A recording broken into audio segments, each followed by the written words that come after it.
Hello and welcome to Cat's Corner. My name is Kayla and today we are going to be learning how to play the fun and short game, Guess That Emotion. Guess That Emotion is a perfect game for coming back to school because it targets lots of different social skills that kids are going to need to grow and practice. So why not start at home? Now that it is the beginning of August, we are at a transition point between the end of summer and the beginning of the school year. And what's important about that is we are entering a new school year where there's a lot of new stuff that's going to be happening with kids, especially the fact that a lot of them are going to have to wear masks in order to keep each other safe.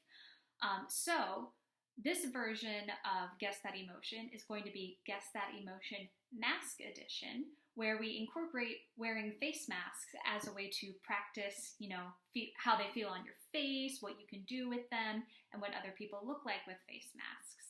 It's also going to help build some really essential social skills that are going to come into play even more now than ever because of face masks. The first is going to be facial expression recognition. When you're wearing your mask, it should cover about up to here on your nose, go all the way down here, and then fit rather snug by your ears. That is a large area of your face that is now going to be covered that we use a lot to determine the facial expressions of others. So one of the things that this game is going to do is help us learn how we can look at the eyes and the eyebrows and above in order to help determine facial expression or the feelings of others. It's also going to add a lot of practice with nonverbal communication and looking at the body and the different way that it presents itself when showing emotions to help kind of overcome and supplement the fact that we can't see straight facial expressions anymore. And the last social skill that it's going to build is communication about emotions in general. One of the things that you're going to do when you're done is you're going to process the activity and kind of talk about it. And you want to, talk about what all the different emotions look like, what ones you might see most frequently in a school environment, and what ones your child might find to be difficult. And if they find those to be difficult, then you can practice and learn and maybe do some observation of their own facial expressions when they're wearing a mask. And a lot of other activities that you can kind of build on top of this. This is a nice foundation to help learn where your child's strengths and deficits might be, so you can help to level those out once the school year starts. So in order to play this game, you won't need many materials. Each person who is playing will need to have a sheet of paper and a writing utensil, or if you don't want to waste as much paper and you have chalkboards or dry erase boards around the house, those can also be really helpful. But each person will need something to write on and a writing utensil. And then you will also need an extra sheet of paper to write down a list of emotions that you will then cut up into slips. So to get the game started, you will need to get together as a group and decide what emotions you are going to be using. This is really great for ages about 7 to 8, all the way up to about 5th or 6th grade. And you can change the difficulty of the emotions given based on the challenge that they need and the different age range. The more you can bring them in to help have the kids help write the emotions and start the game, the more engaged they're going to be. So you can start with pretty basic things like happy, sad, or anxious, and you can go up to really more difficult and complex emotions for them to show. But step one is you're going to take those emotions and you're going to write them down on a sheet of paper, and then you're going to cut them out into little slips like you're playing charades. You'll fold the slips in half, and then you'll throw them into a bowl or a hat or whatever you have around to hold those slips of paper. Once that is done, then have everyone sit on, a couch or a ground and decide where your play space is going to be. So, if you were playing charades, you'd have one person standing in front and then kind of have an audience. You want that same kind of setup. So the first person who's going to go is going to put on their mask. Any kind of mask that you have, disposable, reusable, they're all great. But we're going to practice getting used to those. So they're going to put on their mask, and then they're going to draw an emotion from the bowl. And they're going to look at it. And the first thing that they are going to do is they are going to only show that emotion using their face. Now the trick is this is going to be really difficult because most face masks cover a lot of your face, right? If you're wearing them properly, they should go up to your nose and come down to here and be by your ears.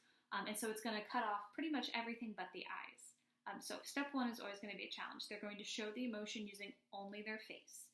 And then the audience is going to write down a guess as to what they think that emotion is. So they're really going to be looking at things like the eyes, are they turned up or down? What are the eyebrows doing?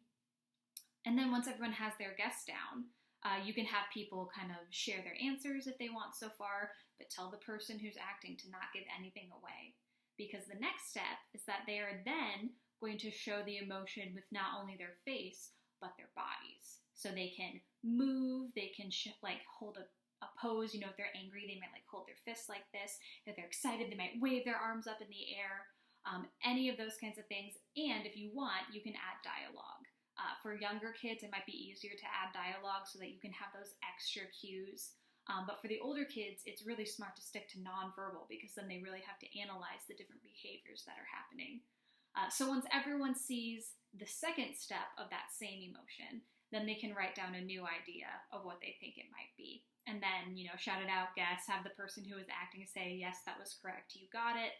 And then basically you'll just swap, and each person will go and have a turn to act out different emotions, and you'll kind of keep going around until everyone has decided that they're done with the game.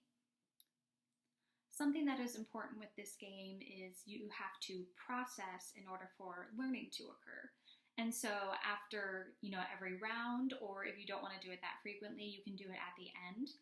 You want to talk about what were some of the things that you noticed, first for facial expressions, and then second for full physical body expressions of nonverbal communication, what you saw that made you think it was that emotion. So for the facial expressions only, with the mask blocking it, it's going to be pretty hard. You can really talk about, what did the eyes do? Did you see anything with the eyebrows? Maybe even the forehead? Did any of that help you to know the emotion? And it'll help to build in kids those really complex skills of looking intently to understand what people are doing when you can't see the lower half of their face. And then when you talk about the actual full body nonverbal expression, you can talk about, what were their hands doing? Did their body look tense? Did it look relaxed? Were they moving really fast? Were they slow?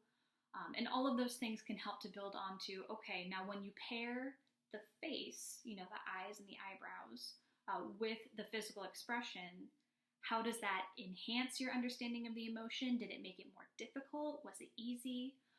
And below I will post both a list of suggested emotions for you to use and a list of processing questions that you can use along with this activity, so you have a little bit of guidance if you're not comfortable with coming up with questions on the fly. But that is basically, in a nutshell, Guess That Emotion. And it's a really great game. You can also enhance it later. If the kids really like it and they want to do more, you can stick to emotions, or you could do characters. And again, have them keep that mask on, right? It adds a little extra challenge, but you could give them fun characters like you're a witch, you're a pirate, you are a dog, and then your kids can go and guess the characters again through 1 or 2 rounds of showing different expressions and behaviors.